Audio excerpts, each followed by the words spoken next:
Coffee Break. Thoughtful conversations for a busy world.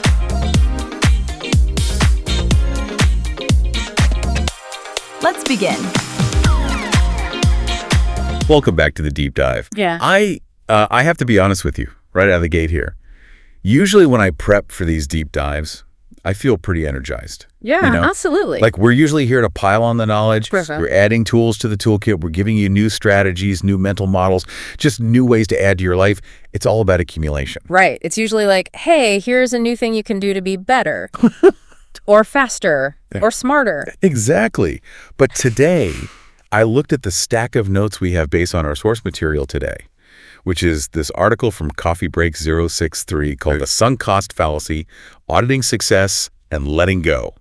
And I did not feel energized at all. No. No, I felt attacked, to be perfectly honest. Attacked. That is a very strong opening. Why attacked? Because this isn't a deep dive about adding. Mm-hmm. It's a deep dive about subtracting. And frankly, feels a little less like a standard analysis and more like an intervention. And I think it's an intervention that I specifically need. Yeah. And I have a sneaking suspicion that you listening right now, since you're probably a high achiever, there's someone who wants to get things done, you're going to feel a bit attacked too. You know, it's funny you say that because when I was going through the research and prepping for this, I had a very similar reaction. It's deeply uncomfortable. Yeah. And I think it's supposed to be, this is essentially an intervention specifically designed for the high-achieving mind. Because if you are listening to this, you are probably someone who really prides themselves on getting things done. Oh, for sure. You pride yourself on grit, on perseverance, on seeing things through to the bitter end. Right. That's the golden rule of success, isn't it? Winners never quit and quitters never win. Yeah. That's the bumper sticker. That's what they paint on the locker room wall. It is. And it's an incredibly dangerous mantra if you don't have the nuance to go with it. The research we are unpacking today suggests that sometimes that mantra is actually a massive trap. It suggests that sometimes the most strategic, successful, and intelligent thing you can possibly do is quit. See, even hearing you say that makes my skin crawl a little bit. I know. The most successful thing you can do is quit. It just sounds like heresy. It sounds lazy. It does sound like heresy. Yeah. But we aren't talking about quitting because you're lazy. We aren't talking about quitting just because something got hard for a minute. We are talking about the central villain of our story today. Which is the sunk cost fallacy. Exactly. The sunk cost fallacy. Most of us have heard this term in like Econ 101. Don't throw good money after bad. Right. But the source material defines this in a way that I found really haunting. It defines the sunk cost fallacy in life as the weight of maintaining things you no longer love. The weight of maintaining things you no longer love. That phrase really lands, doesn't it? It really does. It implies that we are walking around carrying these invisible backpacks just full of rocks. Projects, relationships, habits, subscriptions, business strategies, simply because we've been carrying them for a long time. Yes. Not because we need them, but because we've had them for so long that the idea of putting them down feels like a loss. That is the absolute core of it. And our mission today is to help you, and honestly, maybe help you and me too, to audit our success. Yeah. We need to distinguish between true grit and actual waste. Right. Grit is pushing through a difficult dip in a project that still genuinely matters. Waste is just feeding the sunk cost beast. We want to help you understand why walking away isn't a moral failure, it's a strategic pivot. Okay, so let's get into the mechanics of this trap, because I think intellectualizing it is super easy, but spotting it in your own day-to-day life is really hard. It's notoriously difficult. The source material from QofeBreak points to a specific psychological trigger. It's basically a sentence we say to ourselves. Right. It's that internal monologue that whispers, but I've already spent so much time on this. Oh, man. Or I've already spent so much money on this, or so much emotion. I know that voice intimately. That voice is my best friend and my absolute worst enemy. Oh, yeah. It's the voice that keeps you watching a terrible movie on Netflix. Because you're already an hour in and you think, well, I can't turn it off. Now I need to see how it ends. Even though you know for a fact it's going to end badly. Exactly. And let's actually break that down, because it sounds silly with a movie like this. Yeah, low stakes. But if you buy a ticket to a movie at a theater for $20 and 30 minutes in, you realize it's just garbage, it's offensive, it's boring, the pacing is terrible, you essentially have two choices. Okay. Choice A is you walk out. You have lost $20, but you regain the next 90 minutes of your life to do literally anything else. Right. Choice B is you stay. You've still lost the $20. Right. That money is gone. It is sunk. But now you are also punishing yourself by losing another 90 minutes of your time enduring a truly bad experience. When you lay it out like that, choice B sounds insane. It is insane. It's totally irrational. You are paying twice. You paid the money, and now you are actively choosing to pay with your time and your sanity. It is entirely irrational. In economics, a sunk cost is a cost that has already been incurred and cannot be recovered. It's gone. It shouldn't dictate your future moves at all. That we aren't robots. No human beings aren't rational economic actors. We are highly emotional creatures. And psychologically, that past investment completely hijacks us. Yeah. We feel that if we walk out of the movie, we have officially wasted the $20. If we stay, we trick ourselves into thinking we are somehow getting our money's worth. Which is absurd because you're getting a bad time. You're not getting your money's worth.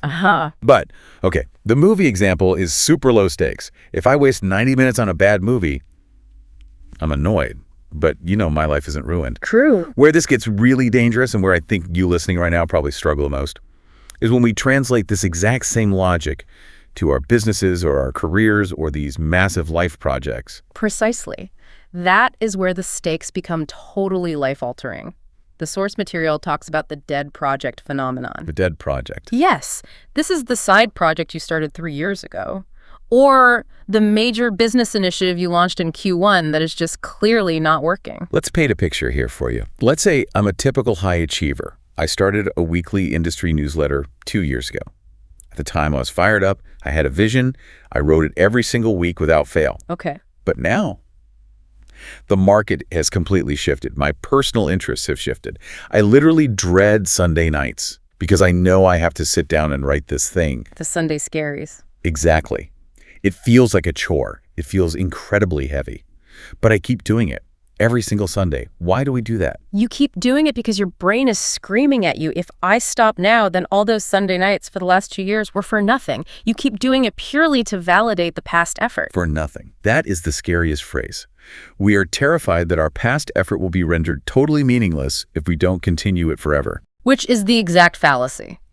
Because the effort was valuable. You learned how to write better. Yeah. You built incredible discipline. You engaged with an audience and probably learned what they care about. That's true. That value is banked. It's yours. Stopping the newsletter today doesn't delete the experience you gained 2 years ago. It doesn't wipe your memory. But we feel like it does. We feel like quitting retroactively destroys the value of all the previous work. I want to push back on this a little bit, though, because I can hear you listening and the little voice in my own head arguing right now. Let's hear it. We are told constantly that successful people push through the dip. Seth Godin talks about the dip, right? Yes, classic book. The moment when things get really hard right before they get really good. So how do I know if I'm in a dip that requires grit or a sunk cost trap that requires me to quit? Because if I quit every single time I dread a task, I'm never going to accomplish anything in my life. That is the million-dollar question. And it is the exact nuance that separates the wildly successful from the merely stubborn. The distinction almost always comes down to the source of the motivation and the trajectory of the results. Unpack that for me. Motivation and trajectory. When you're in a dipples, you are pushing through difficulty because you still deeply believe in the destination. The vision of the future is still compelling to you. Okay. The market still actively wants what you have. You just need to execute better or push through a bottleneck. But in a sunk cost trap, you aren't pushing toward a compelling future anymore. You are pushing backward to avoid admitting a mistake in the past. Wow. So grit is pulled by the future. Sunk cost is pushed by the past. That is a brilliantly concise way to put it. Yes, grit is aspirational. Sunk cost is purely defensive. Okay, I see the difference. If you are working on that Sunday newsletter solely because you are afraid of admitting it failed or you're afraid of wasting the past 2 years, that is defense. That is sunk cost. Right. But if you are working on it because it's hard right now, but you truly believe that in 6 months it will be the biggest thing in your specific industry, that is grit. But the source implies that high achievers are actually worse at spotting this difference than regular people. You'd think successful people would be these cold, calculating, super rational decision makers. Why are they more susceptible to falling into this trap? Because high achievers have been deeply conditioned since childhood to believe that sheer effort solves absolutely everything. Oh, man. Think about your own life. Yeah. Think about school, your early career, playing sports. You were constantly rewarded for pushing through pain. Always. You hit a wall, you climbed over it, and you got the A or you got the promotion or the trophy. Your brain has physically mapped struggle to success. Right. If it hurts, it must be working. Yeah. No pain, no gain. Exactly. So when a project starts actively failing, when the metrics are down, when the joy is completely gone, the high achiever thinks, I just need to push harder. I just need to wake up at 4 a.m. instead of 5 a.m. I just need more grit. They throw more energy at a broken system. Yes, they mistake a dead end for a hurdle. They mistake a dead end for a hurdle. That is so powerful and so dangerous. The source is trying to tell us that sometimes you aren't in a dip. You're just in a hole. And the first rule of holes is you have to stop digging. Stop digging. But successful people are often the ones walking around with the biggest shovels. And they are digging the absolute fastest because they have this unshakable belief that their willpower can literally bend reality. And while they're down there digging, they are paying a massive price. It's not just the lost time. The source material brings up this concept of emotional tax. And this is where I think the intervention part of this deep dive really kicks into high gear. The emotional tax of maintaining a version of success that no longer fits you, this is arguably one of the most critical insights in the entire text. Let's really explore emotional tax. Yeah. Because we usually measure costs in dollars or hours, right? This software project costs $10,000, or this client takes up 10 hours a week. Right. Very quantifiable. But we rarely put a line item in our spreadsheet for soul-sucking dread. We don't, but we absolutely should. Because the emotional tax is the psychological overhead of pretending. Pretending. Yes. It is the raw energy required to feign enthusiasm for something you have completely outgrown. Oh, man. I know that feeling so well. That feeling of walking into a Zoom meeting and having to completely turn it on for a strategy, deep down is doomed. Or telling your team, hey, we're going to crush this quarter when inside you just want to go lie down on the floor. That is exhausting. Yeah. It is a performance. And here is the actual science behind why it's so bad. It depletes your cognitive resources. Okay. If you are spending 20 or 30% of your daily mental energy just trying to motivate yourself to do the bare minimum on a legacy project that is energy that is strictly unavailable for innovation, it's unavailable for creativity, it's unavailable to be present with your family at dinner. It's like leaving a bunch of heavy apps running in the background of your phone. Yes. Great analogy. Like you have the GPS app running and a video rendering, and you're wondering why your phone is hot and the battery dies by noon. It drains the battery even if you aren't actively looking at those apps. Perfectly said. You are operating in low power mode all day because your battery is being constantly drained by these zombie projects. And the worst part, the reason we do it to protect our identity. Explain that. This connects directly to the trap of consistency that the author mentions in the source. The trap of consistency. Is this about just not wanting to look like a flake to other people? Like social pressure? It's much deeper than social pressure. It's about internal identity coherence. Okay. We set a goal years ago. Say you declared, I'm going to be the guy who runs an ultramarathon every single year. Or I'm the founder of the specific B2B tech startup. You plant a flag. You plant a flag. But if you stop doing that thing, you have to face a terrifying existential question. If I'm not the guy who runs ultramarathons, then who am I? Who am I is a very scary question to try and answer on a random Tuesday afternoon. It is deeply unsettling. So to completely avoid that question, we just keep running. We keep building the failing startup. We serve a past version of ourselves strictly to protect our current identity. There is a concept here in the notes that I really want to double click on because it blew my mind when I first read it. Oh. The idea that we become, quote, employees of our past selves. Yes. This is such a sticky idea. Break this down for me, because I work for myself specifically, so I don't have to report to a boss. And now you're telling me I have the worst boss of all. You do.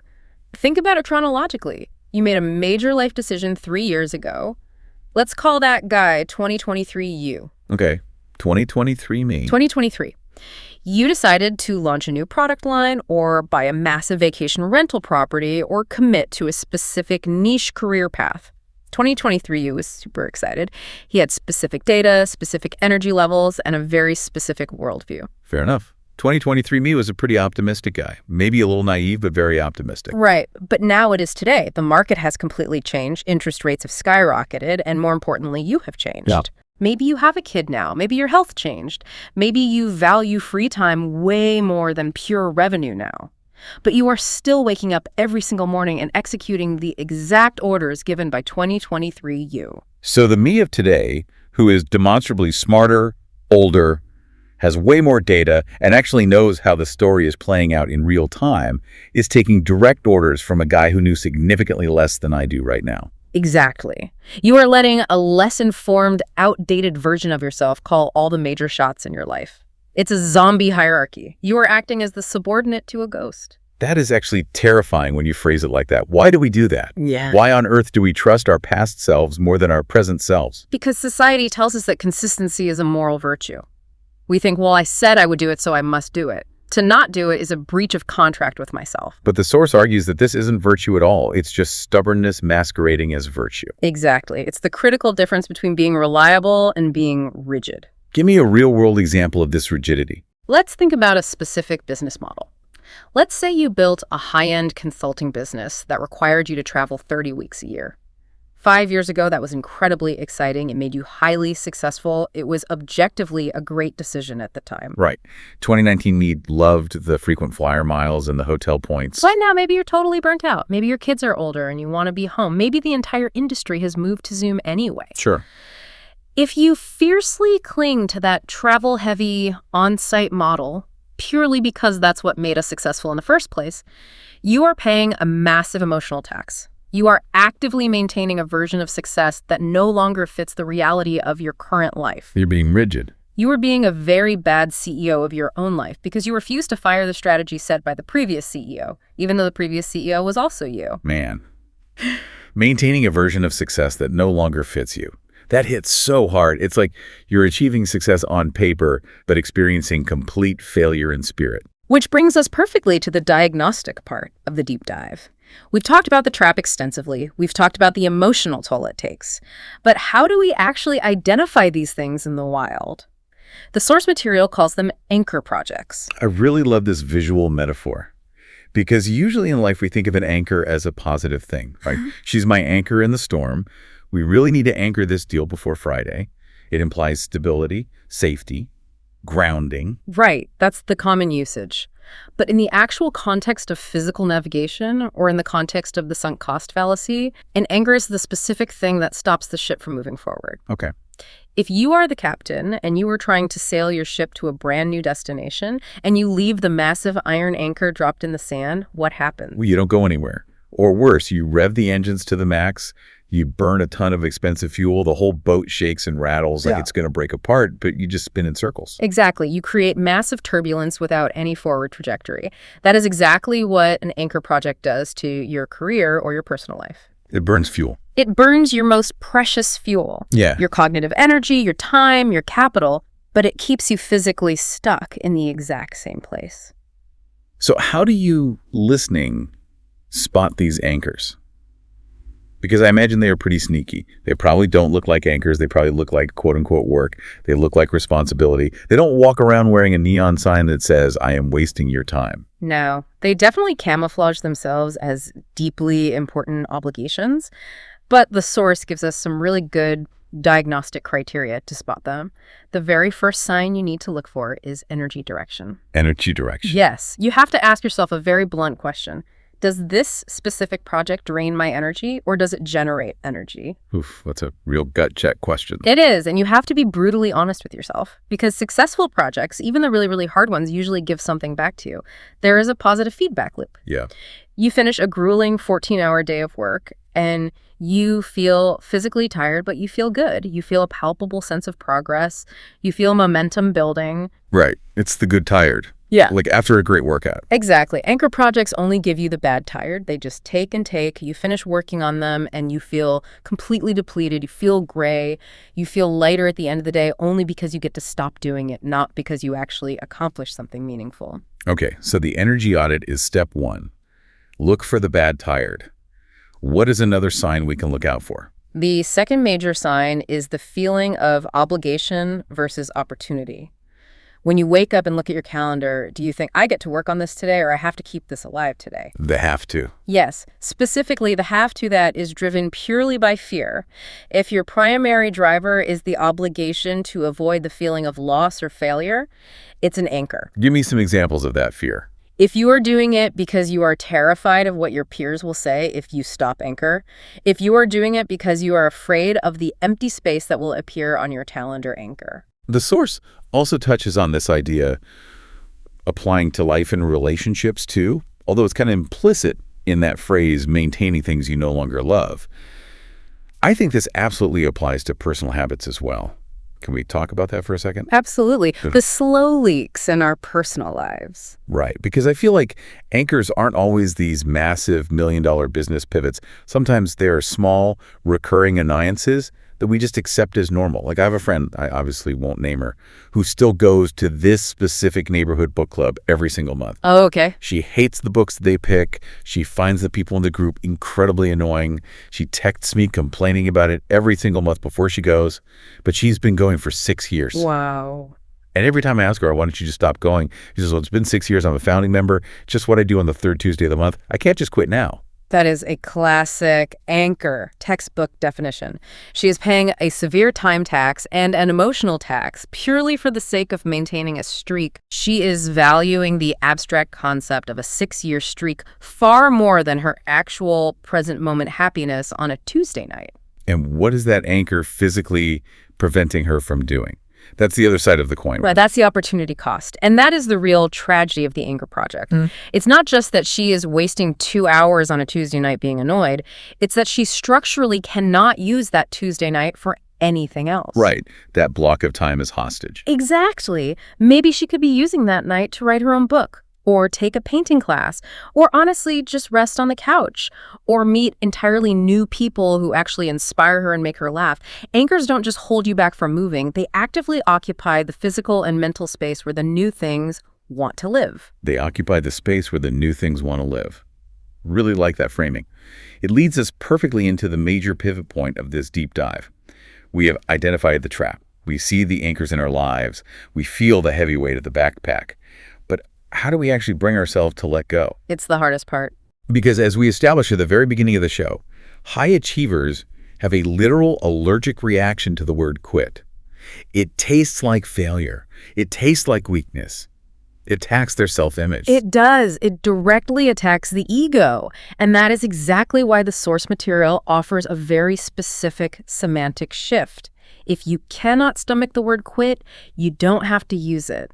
We need to actively reframe quitting as evolving.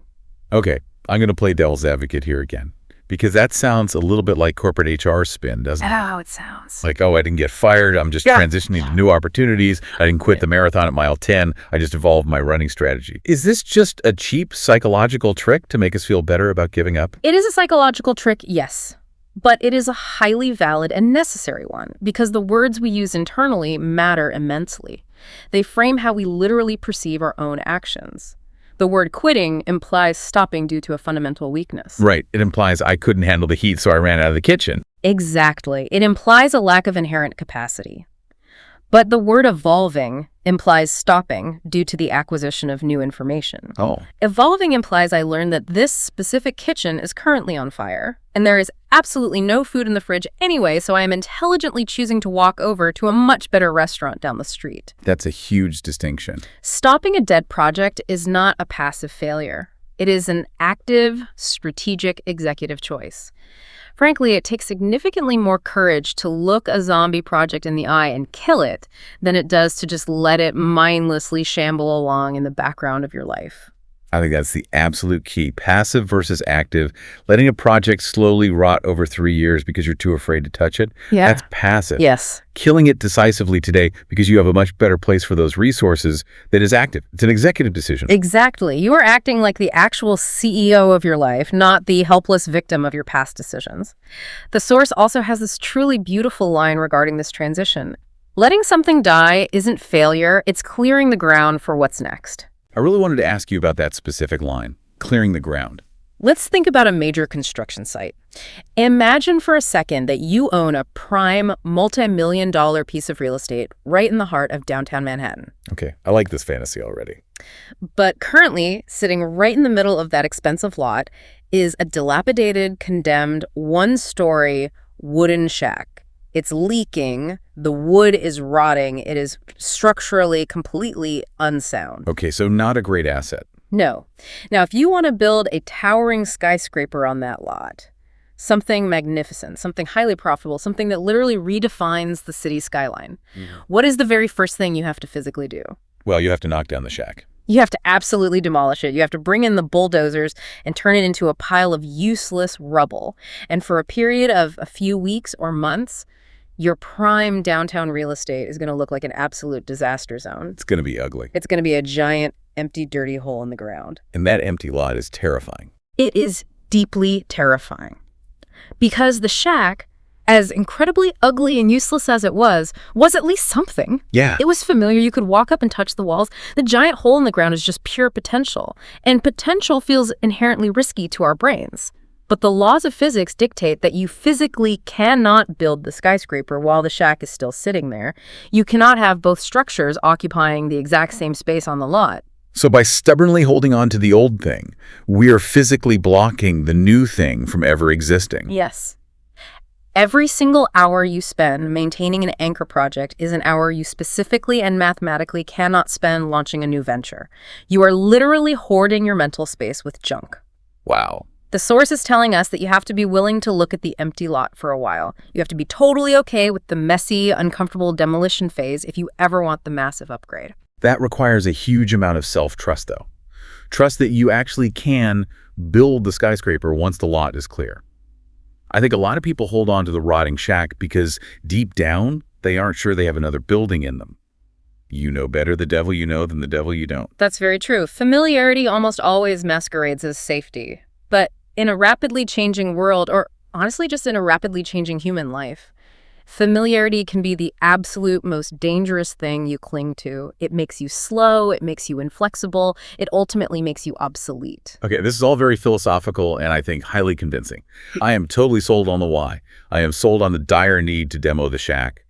But let's get deeply practical for the listener. How do I actually do it today? Because I'm looking at my calendar right now and it is full of shacks. I just don't know where to start the demolition. The source material gives us a very clear framework for what it calls a life audit. The life audit. Yes. It is time to officially move from theory to action. This is a practical step-by-step walkthrough, and I would seriously encourage everyone listening to actually do this exercise.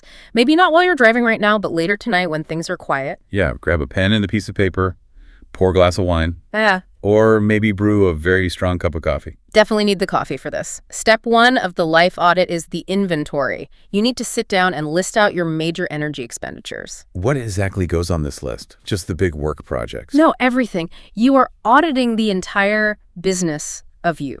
Your day job, your specific major projects at work, your side hustles, your volunteer commitments, the strict gym habits you force yourself to do, the recurring social obligations, the neighborhood book clubs. Okay. Literally anything that takes a recurring slice of your weekly time or your mental RAM. Get it all out of your head and onto the paper. Okay, I'm mentally making the list right now. Yeah. It is definitely way longer than I think it is.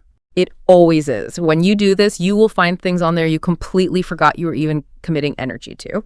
Now, step 2 is where the heavy lifting happens. This is the magic question. This is the ultimate sunk cost killer. Lay it on me.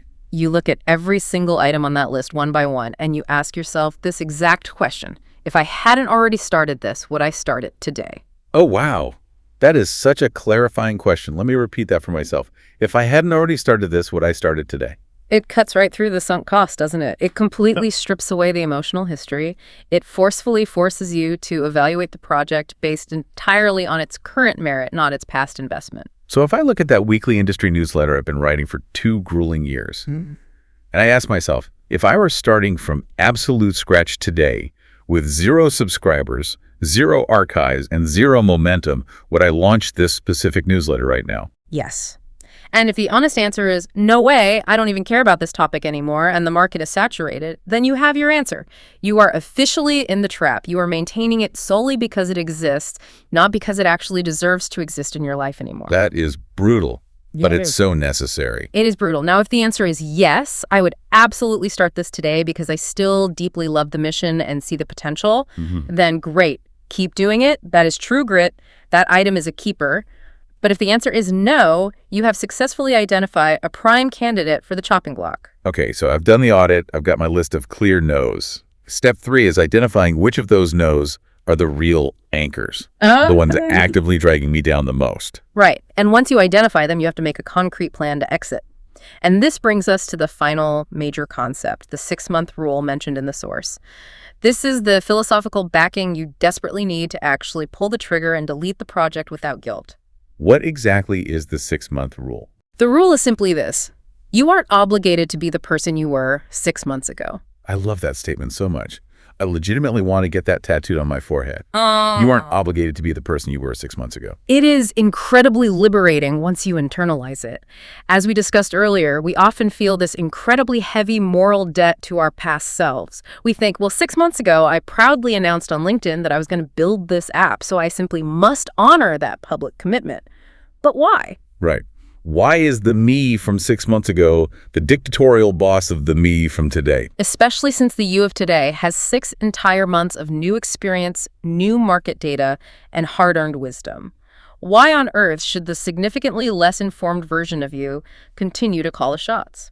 The source argues that your ultimate duty is not to your past self at all. Your duty is strictly to your future self. That is the crucial shift. If you keep mindlessly serving the past self, you are actively robbing the future self. Correct. Imagine your future self for a second, the you from the year 2030. That person is standing there begging you to stop wasting your precious time on this dead anchor project so that you can finally start building the actual life they're going to have to live. Man, that puts it in such sharp perspective. Every hour I spend grinding on the anchor is a literal hour. I am stealing from my future self's peace and prosperity. Consistency is a virtue, yes. But consistency without constant calibration is just stubbornness. It's just fragile ego protecting itself.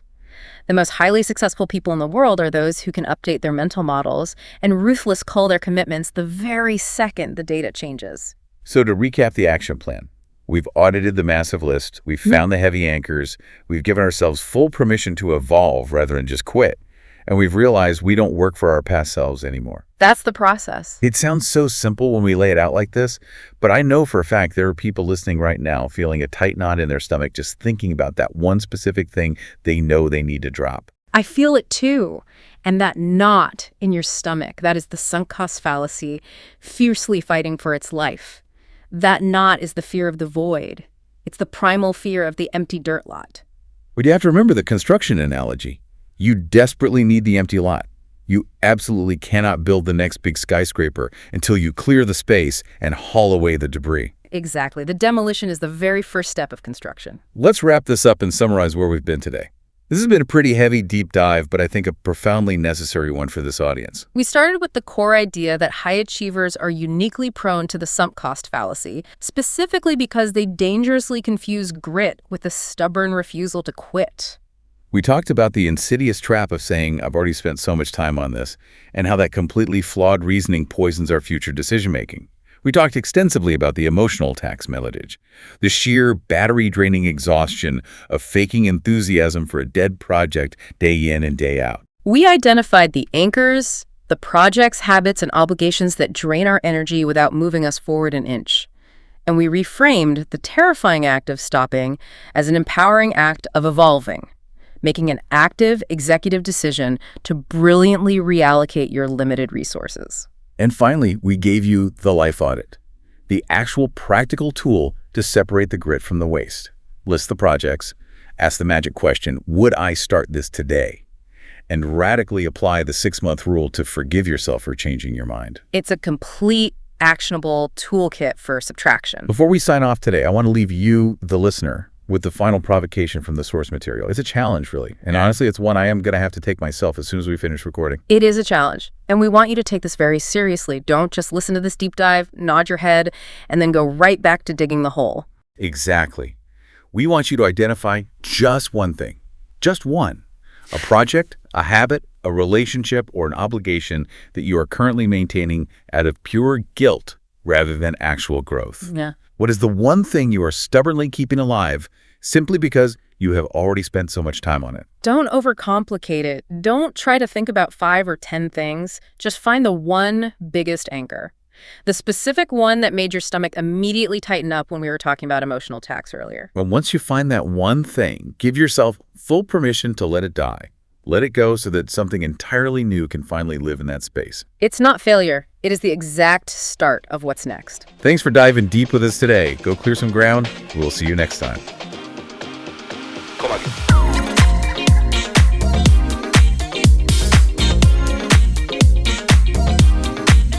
Thanks for spending this time with us on Coffee Break. If this conversation stayed with you, you can find more episodes here on the channel. Until next time, take care.